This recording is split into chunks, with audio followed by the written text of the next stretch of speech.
Hi everyone, welcome back. Today I have the Cat Kit by Pusheen box, Fall 2021 edition.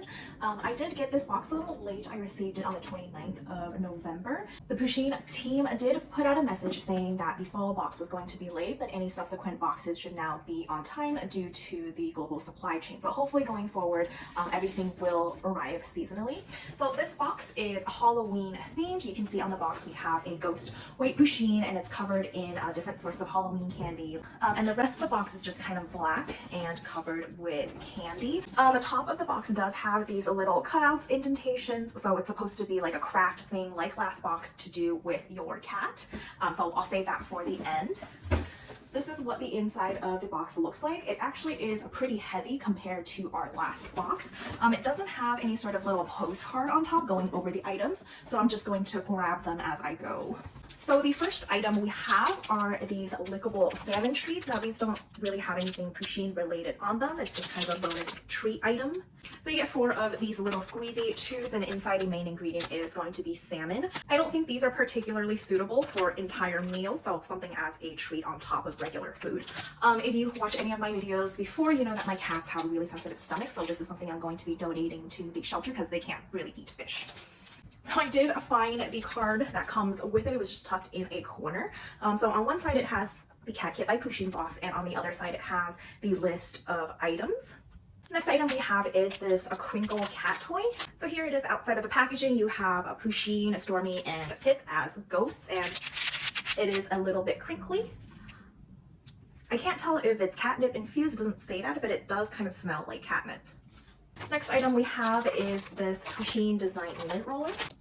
So you have 1 lint roller and 1 refill for it. Now compared to the Scotch-Brite ones you can buy at like Target or Costco, these lint roller, the actual sticky part of the lint roller is a little bit thin compared to those.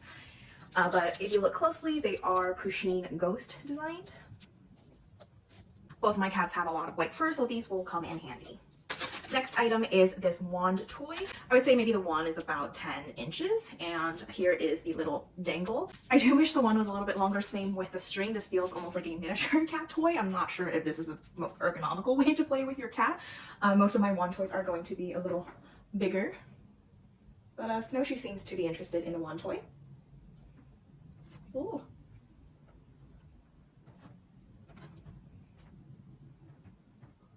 So I guess this one worked out because she really likes it.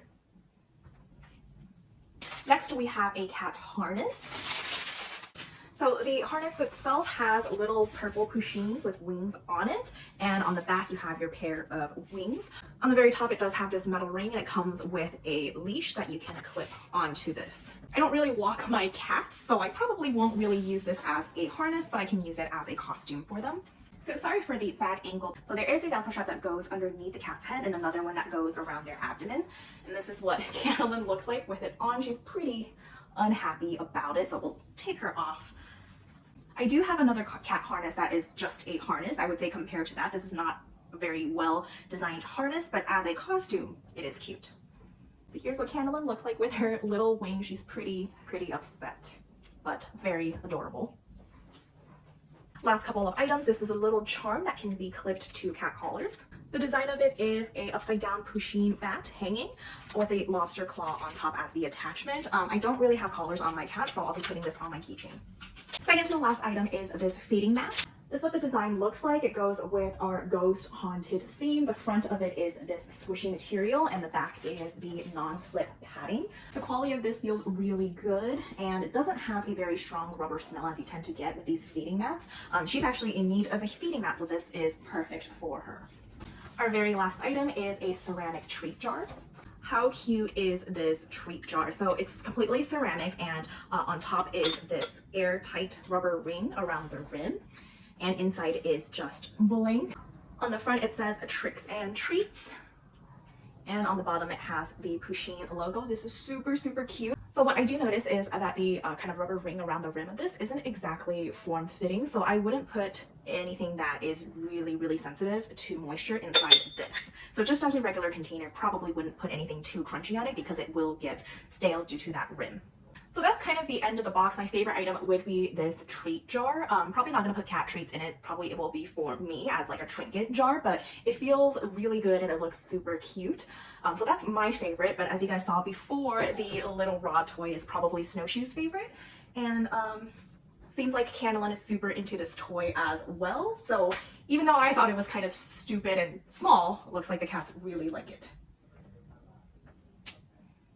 So in terms of the box, the little postcard didn't have any directions on how I'm supposed to really DIY it. What I'm going to do is just punch out all these perforations. There's one on the back as well, and see how the cats want to play with it. And I'll try to insert a little video at the end for it as well. So I'm pretty happy with this kit this time around. It seems more high quality than the last quarter's box, and I hope it continues to stay this way. Thanks for watching. I'll catch you guys next time. Bye. I'm genuinely not sure if I'm doing this correctly, but it seems like Snowshoe likes playing with the box this way. So pretty. So this is a pretty neat and interactive way to play with them.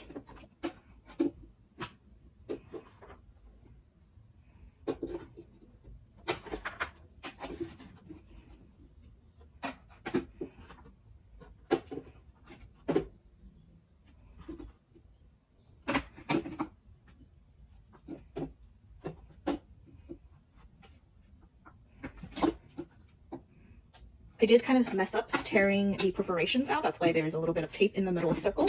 So be careful when you do that. Don't be like me. This box is also cat approved.